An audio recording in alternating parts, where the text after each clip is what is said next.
guys ready for Christmas and New Year? So 2022 na. Magbago na kayo, I'm just kidding. So anyway, the reason why I recorded this video is I wanted to share my experience with SkinStation. So I just did my first session for both IV glutathione with vitamin C and also their diode for underarm. So let's have first yung reasoning why I did both of these services.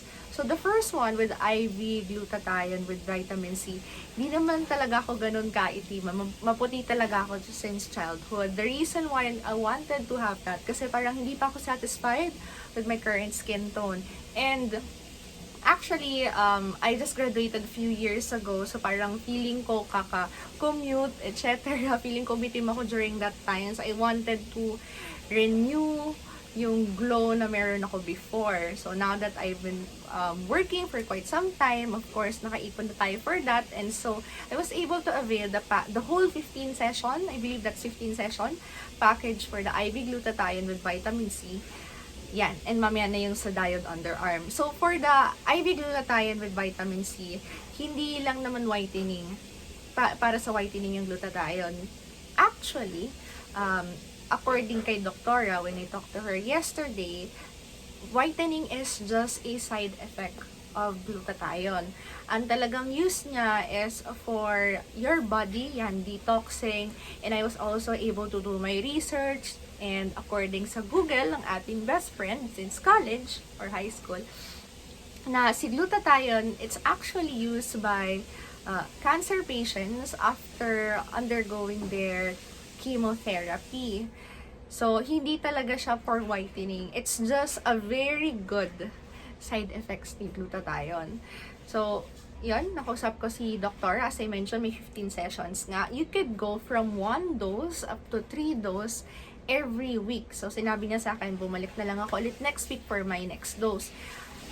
Kahapon, when I did my first dose for the IV gluta, I decided to have at least yung 2 doses na. Kasi, I wanted to see the results right away.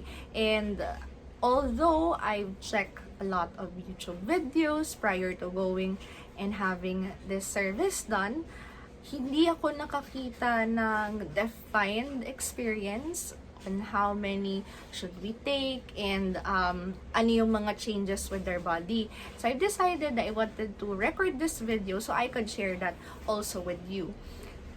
Ang process when they injected it to me, merong needle, and then at the end of the needle, merong long tube connected to the syringe. So the syringe is equivalent to 1 dose. So pag dalawang syringe, ayan, 2 dose na siya. So linagay siya, very quick lang yung session. Nagkukwentuhan lang kami ni Doktora during the entire service. Yeah. Parang mga 5 to 10 minutes lang ako nagstay, and majority of that time natagalan pa with trying to get kung nasan ba yung veins ko para doon i-inject yung needle. So, it's virtually painless. Parang kagat lang ng langgam yung pag-connect ng needle with your arm, and also pati yung pag-pump ng IV to your body. So, may vitamin C na siya. So, if you're familiar, vitamin C activates yung gluta. Parang ganun siya. So, if you're drinking oral glutathione, you also need to take vitamin C. Kasi if you don't, parang wala lang din yung gluta eh. You need something like vitamin C to make it work. So, after I did yung IV gluta, I was asked not to go outside, avoid long sun exposure, and to always put on sunscreen. Kahit nasa loob ka man ng bahay or lalabas ka, mainit man, umuulan, or hindi, you need to wear your sunscreen. Kasi hindi naman ibig sabihin na hindi talagang araw, wala na tayong dapat screenan. That's why you always need to wear this. And what I'm using is yung Bure na UV watery gel SPF 50 plus. I've heard na mas maganda 45 plus for your face and body sunscreen. So I prefer this kasi it's very lightweight and I have good experience with their Bure Bright Milk. So I've tried almost all of their sunscreen product kasi nga nagko-commute ako ng college.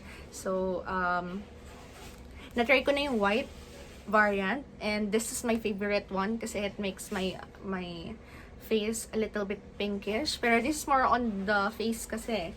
And this one is more on the body. So kung sawang-sawa ka na sa white cast, I suggest that you use this Bure watery gel sunscreen. Ayan. Also, of course, drink plenty of water. And prior to going to your next session, for IV gluta, make sure that you don't exercise too much. Ako kasi, I do work out every day.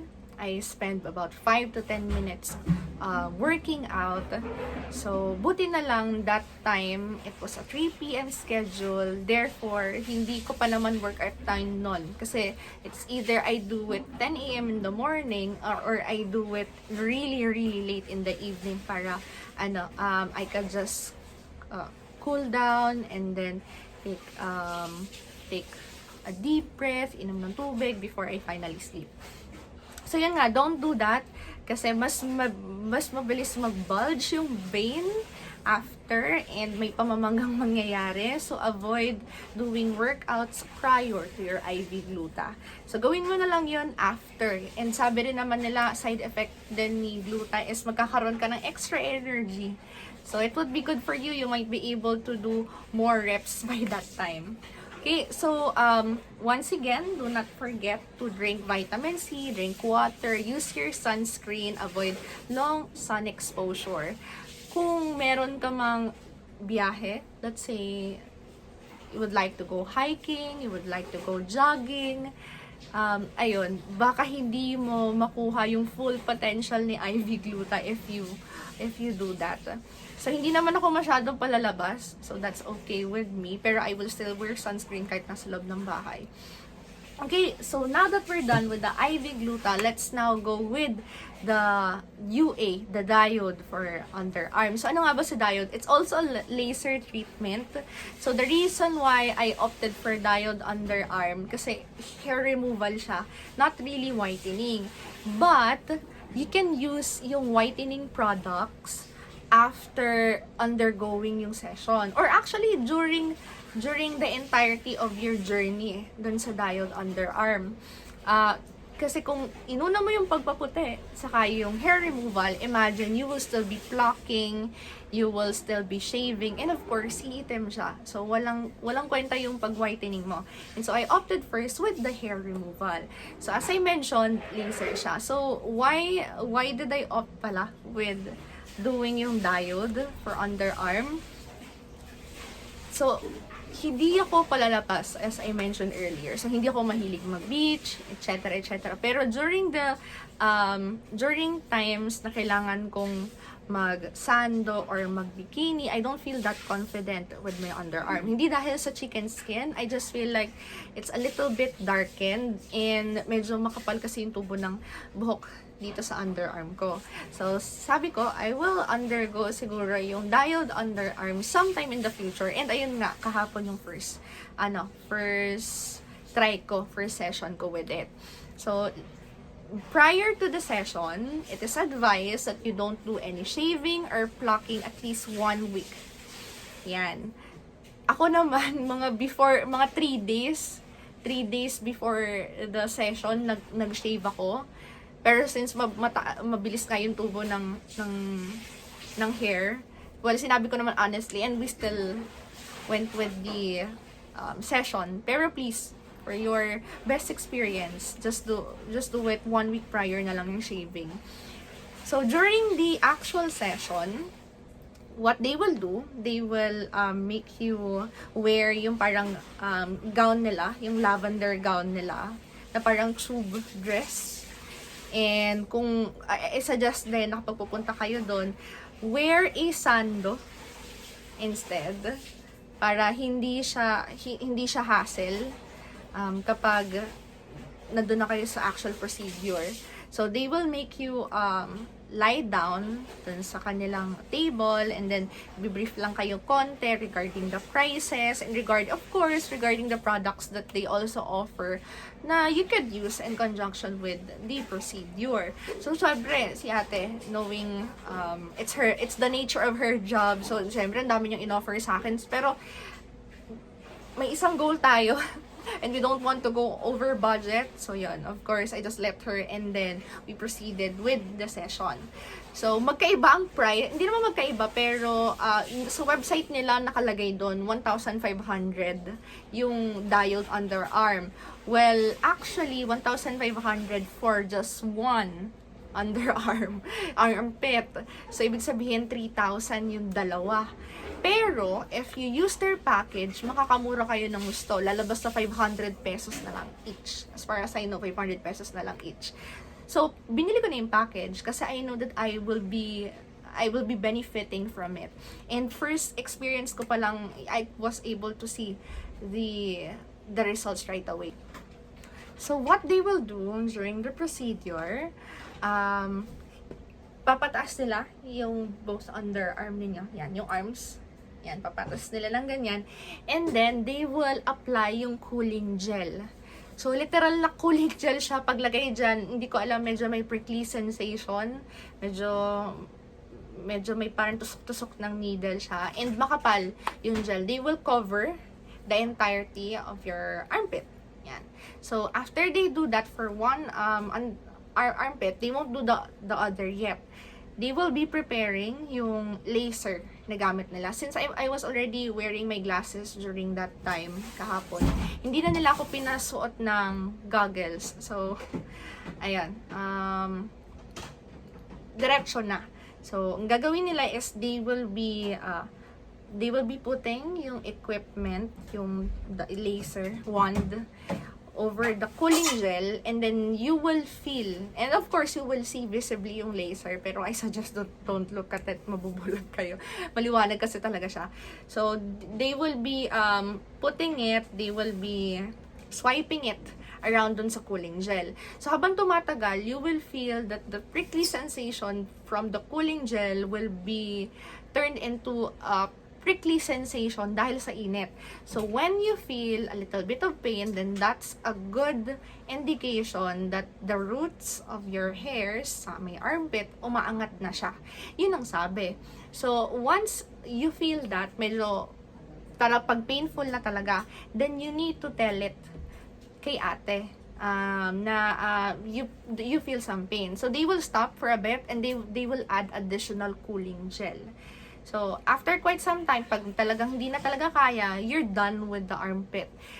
So, parang mga 5 minutes lang for the entire session. Mas marami pa yung na-spend na time ni ate magkwento tungkol sa mga products nila na pwede mong bilhin. Kasi dun sa actual procedure. Pero, natanggal naman talaga niya lahat ng hairs. And they will do the same thing sa kabilang side. And afterwards, they will be putting the Infladerm, tong post-laser treatment cream. So, sabi niya, you need to apply it after 6 to 8 hours after nung session. Wag mo nang babasain pag uwi sa bahay. Pero I know since we're still experiencing yung COVID and we wanted to sanitize, I suggest that kapag naligo kayo, leave it out by doing your hair first, ayan, sa batya, timba, whatever, or shower, para ma-shampoo nyo muna yung buhok ninyo, and then warm towel for the rest of your body, omitting tong armpit side. So, going back dito sa Infladerm, this is 220 pesos, yung cream. You will be using this for 3 to 5 days after the session. So, since I availed the package, I know that I will be using this for a long time. So, bumili na ako ng isang buong tub. So, the next session will be after 6 weeks. So, kanina, si IV GLUTA, that's for the next week, every week siya. Si Diode underarm, you will need to do that every 6 weeks. And do not shave or pluck in between. So, sila na yung mag-shave and pluck every session. So, kapag nag-shave and pluck ka on your own, then that means you need to go there na sa SkinStation to get the procedure done, or sila na mismo gagawa for you. So, let me just show you what it looks like right now. Yan, ganyan siya. So, wala na talaga siyang hair. So, pinatuyo ko ng husto ito kahapon, and then naglagay ulit ako after 6 to 8 hours itong Infladerm. I believe this is to avoid any signs of irritation, which is, medyo nangati lang ng konti kahapon. So, linagyan ko kaagad nito. Since 6 to 8 hours naman na. And, wala namang pamumula. If ever na nagkaroon kayo ng rashes, ng talagang pamumula, then you need to contact your doctor, or you need to contact the customer service of your derm. In my case, that would be yung SkinStation. So, this is what it looks like right now. As you can see, wala na siyang hair. And hindi naman talaga siya ganun kaitiman. I just feel na may ipuputi pa siya. Ayan. So, you can see some of the lines. Wala kong, chicken skin. And dito more yung, dark areas. Saka ito. Pero, ayan. So, very satisfied with how they did yung treatment. Wala talagang hair na hindi natanggal ni laser treatment. Sabi, it will grow very thick and nawala yung ilaw in great ayan. So it's a very clear, kita nyo, walang buhok whatsoever. Meron lang darkness at yung sinasabi ko sa inyo na I wanted to remove, which is good kasi if you avail their package, you will get this for free, yung Nano White Underarm Cream Derma X Professional. So, instead of paying for 1,500 pesos, mind you, nakalagay sa website nila, 1,500 pesos for the Diode underarm, pang isang kilikili lang pala siya. So, that's 3,000 pesos for both. Pero if you avail of their package, it will just be 500 pesos for each. Yun ang pagkakakompute sa akin ni ate. So, ito, for free siya. Meron pa silang another product, yung Axelite Serum, and they mentioned na parang mas matapang siya, and it's good in conjunction with the Axelite procedure. Pero since this is for free, I don't want to go over budget, then I decided na okay na ako with this one. I won't buy the Axelite Serum unless I need in the future.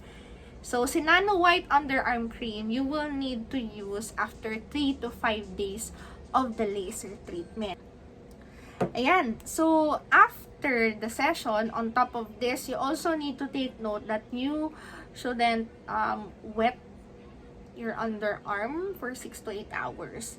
So, knowing na yan, pandemic, may COVID, syempre kailangan mo maglinis, naka-sleeveless pa ako, kailangan nyo pa rin maligo.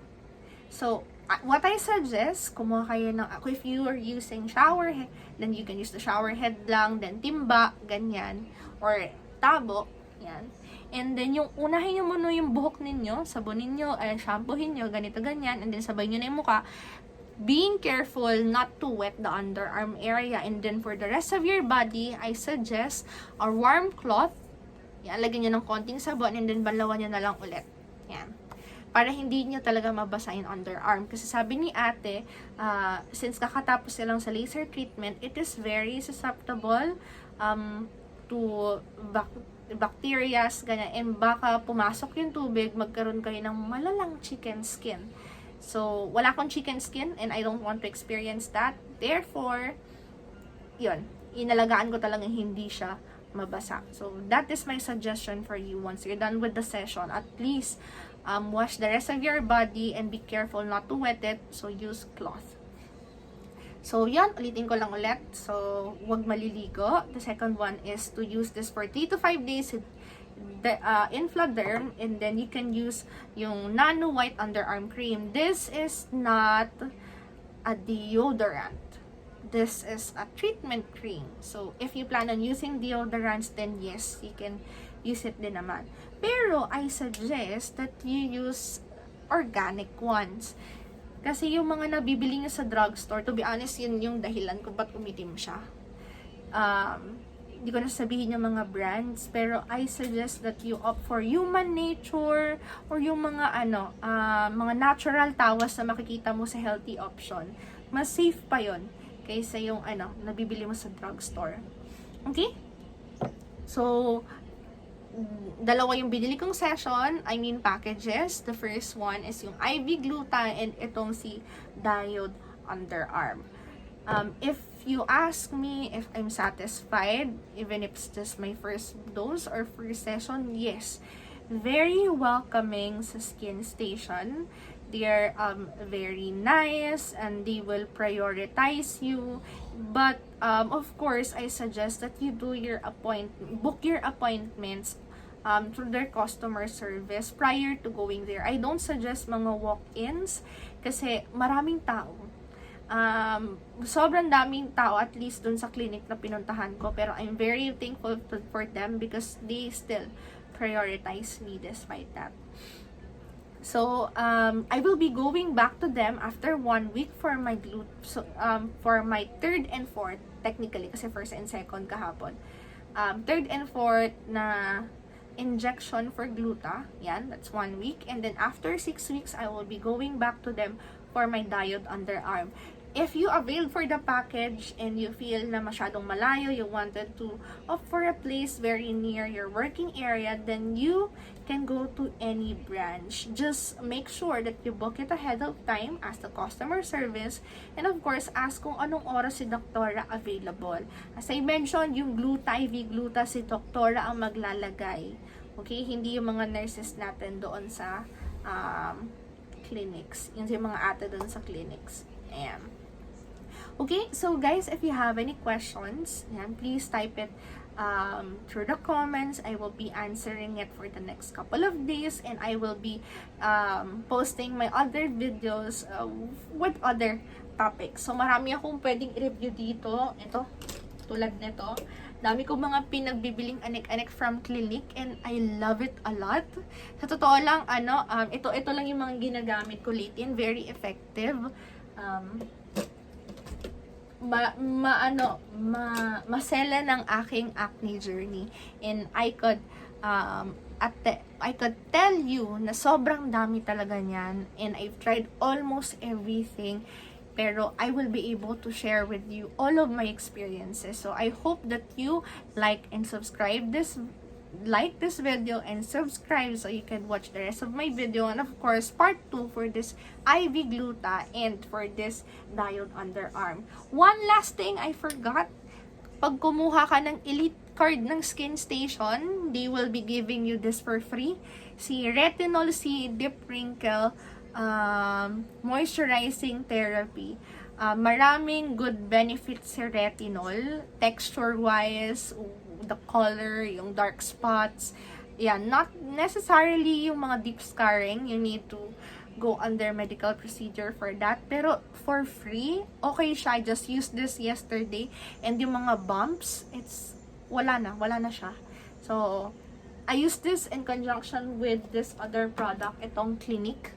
So, I will be explaining more about this for the next couple of videos. So, that's all.